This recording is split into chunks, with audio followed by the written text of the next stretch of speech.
It was a particularly cold Christmas Eve in Pine Hollow, a picturesque town tucked away in the mountains of Vermont. Lights twinkled in the windows of the houses. The main square displayed an imposing pine tree decorated with traditional ornaments, and the sound of bells resounded softly as families finished gathering for supper. Despite the apparent tranquility, something unusual was about to happen that night. Before continuing, don't forget to subscribe to the channel. In an old cottage at the top of Northview Hill, Ethan Carter, a middle-aged man with deep-set eyes and a magnetic presence, awaited the arrival of 8 very special guests. Ethan was known for his wisdom and the enigmatic aura he carried. He had sent cryptic invitations to each of the chosen ones, asking them to come to his house. The letters mentioned something extraordinary, a revelation about the purpose each of them carried. The snow was falling heavily when the first guest, Grace Harper, arrived.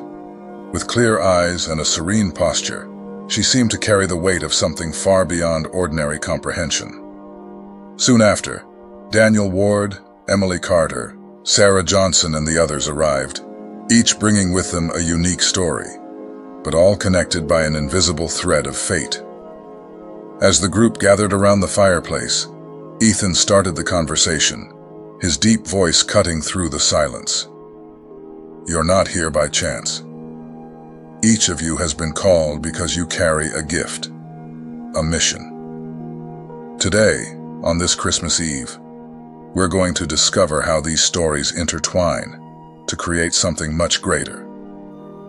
And so the evening began, with each one sharing their unique journey, revealing the gifts that made them special. The first chosen, Grace, the Oracle. Grace was a woman in her 40s, with a calm countenance and eyes that seemed to see beyond the visible. Ever since she was a child, she had seen visions that intrigued, and sometimes frightened, her family. "I remember my first clear vision," said Grace, as the group listened attentively. "It was Christmas Eve, and I was only 11 years old. I saw a fire in the town church and knew immediately that I needed to warn someone. My parents didn't believe me, but I went to the priest and convinced him to evacuate the building that night. Hours later, the snowstorm knocked out the electrical wiring, and the place caught fire. No one was hurt, but if I hadn't spoken up..." His voice shook as he remembered. Grace was the Oracle. She saw what was coming even when it seemed impossible. Often her visions put her in complicated situations, but she knew that her gift had a greater purpose. "But it's a burden too," she continued, knowing what could happen and carrying the responsibility to act. "Still, I believe I was chosen for a reason, and I'm learning to trust that calling." Ethan nodded, his eyes fixed on hers. "You're more important than you realize, Grace. The gift you carry is not just for you, but for those you can guide." The second chosen, Daniel, the Free Spirit. Daniel was different. His disheveled hair and worn leather jacket didn't match the formality of the occasion. He was the Free Spirit, someone who didn't conform to the expectations imposed by society. "I've never been able to stand still," he admitted, smiling slightly. "My family always wanted me to follow the traditional path, college, career, marriage, but something inside me knew that wasn't for me. Last Christmas, while everyone was around the tree exchanging presents, I grabbed my backpack and set off. I crossed the country, slept under the stars, met incredible people." He paused, looking at the fireplace. "I didn't know exactly what I was looking for, but I knew I needed to get out of the ordinary. And you know what I realized? That my mission is to show people that they can be free too." The Free Spirit was more than a rebel. He was a force that reminded others that freedom, true freedom, was a divine right. His journey inspired those around him to challenge norms and embrace their own truths. The third chosen, Emily, the truth teller. Emily was a direct contrast to Daniel. While he spoke of freedom, She spoke of truth, a woman of sharp words and unwavering integrity. Emily had made it her mission to expose what was hidden, even if it put her in difficult situations. "I've never been good at keeping secrets," she said with a slight smile. "When I was 15, my older sister lied about something important. I knew I had to tell her the truth, even though I knew it would cause problems. But after much discussion, she finally admitted she was wrong and thanked me for being honest." Emily was the truth teller. In a world where people often choose convenient lies, she was a reminder that the truth, although difficult, always sets you free. "It's a lonely role at times," she admitted, "but I believe that people deserve honesty. It's the least we can give each other." The fourth chosen, Carter, the silent inspirer. In the corner of the room, Carter watched everything in silence. He was a shy young man, but there was something about his presence that exuded strength and confidence. He was the silent inspirer, someone who used his art to convey powerful messages. "I'm not good with words," he said at last, "but I've discovered that I can put what I feel into my music. Last Christmas, I wrote a song about how we need each other. It was shared hundreds of times and touched people I'd never met. That's when I realized that my music could make a difference." Carter was a reminder that inspiration didn't have to be loud to be powerful. He touched people's hearts in subtle but profound ways, guiding them to greater reflection on their own lives. The fifth chosen, Sarah, the confused chosen.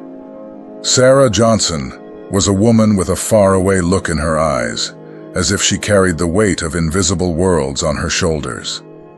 She clutched a mug of hot chocolate in both hands while the others shared their stories. When it was her turn, her hesitation was evident. "I don't really know why I'm here," she began, her voice low. "Ever since I was a child, I've always felt that there was something different about me. I knew there was more to life than just going to school, getting a job and going with the flow. But at the same time, I've never been able to figure out exactly what that is." Sarah was the confused chosen one, someone who recognized her uniqueness, but didn't yet understand how to channel it for a greater purpose. She explained how she had always felt a disconnection with the world around her, but also an enormous frustration at not knowing what to do with that feeling. "Last Christmas, while everyone was celebrating, I felt empty," she confessed. "Not because I didn't love my family, but because it felt like something was missing. I spent hours looking out of the window, asking God why I felt that way." Ethan looked at her with compassion. "Sarah, this confusion you feel is not a flaw, but a stage of transformation. It's like the caterpillar that knows it was born to fly, but hasn't yet found its wings. You're here because your mission is to find clarity, and when you do, you'll inspire others to do the same." Sarah smiled shyly, feeling understood for the first time. The sixth chosen, Noah the hermit. Noah Wilson was sitting by the window, watching the snow fall. He was a man of few words, but his presence was unmistakable. Noah was the hermit, someone who preferred solitude to reflect and connect with himself. "I'm not usually at gatherings like this," he admitted, with a soft laugh. "I spent last Christmas alone in a cabin in the mountains. For many that might sound sad, but for me it was one of the most meaningful moments of my life." He recounted how he had spent days in silence, meditating and writing in his diary. During this time, he felt a deep connection with the universe, as if he were receiving messages directly from a divine source. "Solitude allows me to hear God's voice," said Noah. "In the rush of the world, it's easy to get lost, but in the silence, you can find everything you need." The others nodded in understanding. Although Noah's path was lonely, it taught a valuable lesson, that introspection and silence are powerful tools for self-discovery and spiritual connection. The seventh chosen, Oliver the warrior. Oliver James had an energy that dominated the room. He was the warrior, someone whose mission was to fight for the truths that others avoided. His voice was firm, and his eyes shone with unwavering determination. "I know my mission isn't easy," he said, looking around. "My life has been a constant battle, but not for myself. I fight for others, for those who have no voice." Oliver told of his difficult childhood, where he grew up in a violent neighborhood. From a young age, he felt the need to protect the vulnerable. The previous Christmas Eve, he had organized a demonstration to raise funds for families in need, despite facing resistance and criticism. "I don't care what people think of me," he said. "All I know is that I can't stand idly by when I see injustice." Ethan leaned forward, his eyes fixed on Oliver's. "You're an indispensable force, Oliver. Remember that the light you carry is powerful enough to stand against any darkness. But never forget to protect your own soul as well." The eighth chosen one, Lily the healer. Lily Grace was a young woman with a welcoming presence. Her energy was almost palpable, radiating warmth and comfort. She was the healer, someone who transformed lives through care and wisdom. "My mother always said I had magic hands," said Lily, laughing. "Ever since I was little, I loved taking care of people. When my brother got sick, I would prepare soups and teas, even if he complained about the taste. But it always seemed to make him feel better." Lily had dedicated her life to promoting health and well-being, both physical and emotional. She recounted how, the previous Christmas, she had organized a campaign to deliver healthy meals and supplements to homeless people. "For me, there's no greater joy than seeing someone feel better, even if it's for something small," she said. Ethan smiled. "Lily, your mission is vital. You remind us that care and love are transformative forces. Keep spreading that light, because the world needs it." The ninth chosen, Margaret the elder. The last to speak was Margaret Bell, a woman with silver hair and a posture that exuded dignity. She was the elder, the guardian of wisdom. "I've lived long enough to know that life is made up of cycles," she said, her voice calm and full of gravity. "Everything we face has a purpose, even if we don't understand it at the time." Margaret talked about how, throughout her life, she had guided many young people in their search for purpose. The previous Christmas, she had organized a gathering to share old stories that had helped to inspire and heal troubled hearts. "My mission is simple," she continued, "to pass on what I have learned and ensure that the next generations carry the torches of love and wisdom." When everyone had finished sharing their stories, Ethan took a deep breath and stood up. His eyes roamed the group, a mixture of gratitude and reverence filling the room. There was something sacred about that moment, the vulnerability shared, the truths revealed, and the deep sense of connection that transcended differences. "Now you understand why you are here," he said, his voice calm but full of authority. "Each of you, with your stories, your struggles, and your gifts, plays a unique role. You are like the lights on a Christmas tree. Each one shines with its own intensity and color. But together,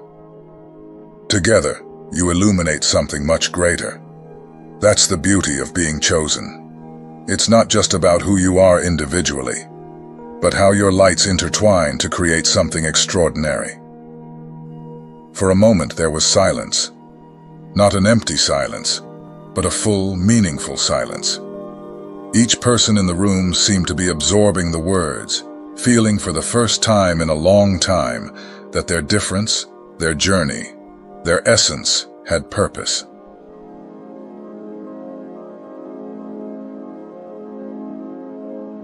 Ethan smiled gently. "If there's one thing you should take with you today, it's this. You are not alone. No matter how isolated you felt, how confused or overwhelmed, there are always others like you, searching, growing, discovering. You are part of something much bigger, and together you can accomplish things that you alone might never have thought possible. He then looked at Margaret, the elder, who nodded silently, as if giving her blessing to Ethan's words. Next to her, Lily, the healer, was discreetly drying a tear that had escaped.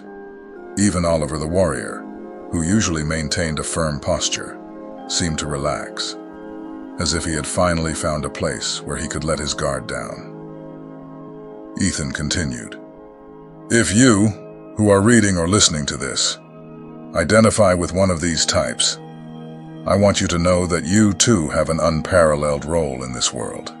Your story, your journey, your gifts, it all matters. It doesn't matter how difficult the path has been or how lost you've felt. There is a divine purpose for it all. You are part of a bigger plan, something beautiful and sacred."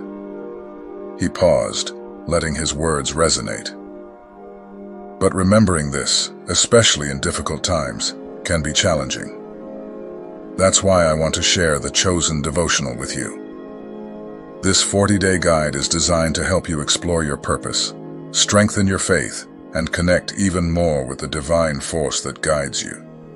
It's a transformative journey that will further ignite your light and help you find clarity about the role you've been called to play in this world. Ethan took one last look at the group, his expression laden with affection. The journey of a chosen one is never easy, but don't forget, you are not alone. There will always be others who share this same light, this same mission. Let's keep supporting, encouraging, and inspiring each other. Because in the end, when our lights come together, the whole world can shine. He then concluded, looking directly at whoever was reading or listening to the message.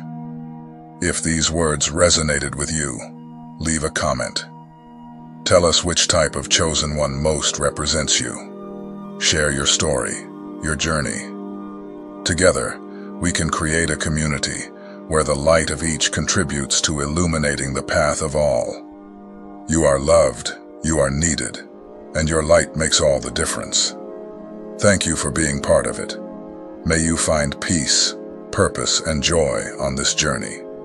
And remember, your light is never alone. You are, and always will be, part of something extraordinary.